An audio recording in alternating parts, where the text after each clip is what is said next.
Hi guys, आज हम continuous charge distribution के विषय में बताएंगे। Continuous charge distribution is three types.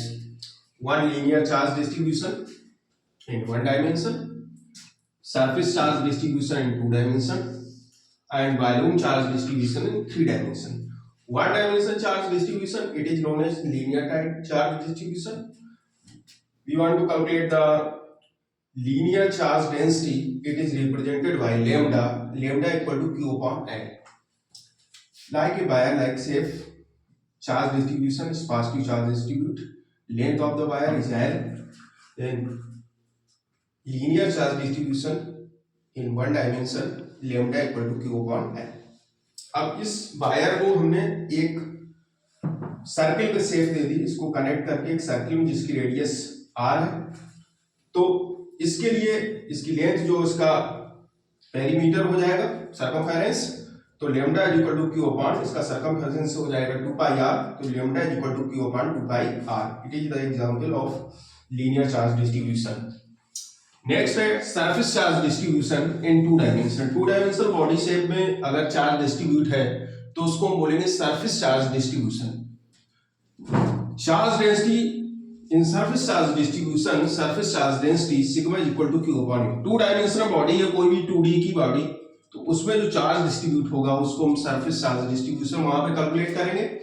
Like example है इसका सरफेस चार्ज डिस्ट्रीब्यूशन का स्फेरिकल सेल। स्फेरिकल सेल पे चार्ज डिस्ट्रीब्यूट है, मतलब खोखला गोला कोई भी स्फेरिकल सेल, उस पे चार्ज डिस्ट्रीब्यूट है, positive charge distribute. Radius of the circle इस spherical shell is r। Then surface charge distribution sigma equal to q upon a, q upon a 4 pi r square, इसका surface area 4 pi r square. Next topic है volume charge distribution. Volume charge distribution in three dimension. Volume charge distribute, it is represented by volume charge density lambda sigma। यहाँ पे हमने निकाला था surface charge density, यहाँ पे रो से represent करते हैं volume charge density, rho equal to q upon v।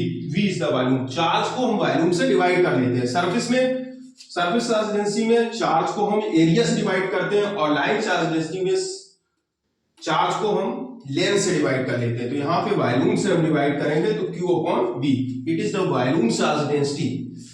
तो इसका एग्जांपल है जैसे सॉलिड स्फीयर। सॉलिड स्फीयर पे कोई चार्ज डिस्ट्रीब्यूट है तो उस पे rho equal to q upon solid sphere का वॉल्यूम हो जाएगा 4/3 पाई r क्यूब। तो ये surface charge distribution, line charge and volume charge distribution, इस डिस्ट्रीब्यूशन का कॉन्सेप्ट है। आपको ये क्लियर होना चाहिए, क्योंकि आपको इलेक्ट्रिक फील्ड कैलकुलेट करना पड़ेगा, फोर्स कैलकुलेट करना पड़ेगा डिफरेंट चार्ज डिस्ट्रीब्यूशन के केस में। इसलिए कंटीन्यूअस चार्ज डिस्ट्रीब्यूशन का कॉन्सेप्ट आपका क्लियर होना चाहिए कि लाइन चार्ज डिस्ट्रीब्यूशन में किस तरीके से नोट करते हैं, इसको डिनोट करेंगे, और सरफेस में और वॉल्यूम में। तो इस कॉन्सेप्ट को आप नोट कर लीजिए।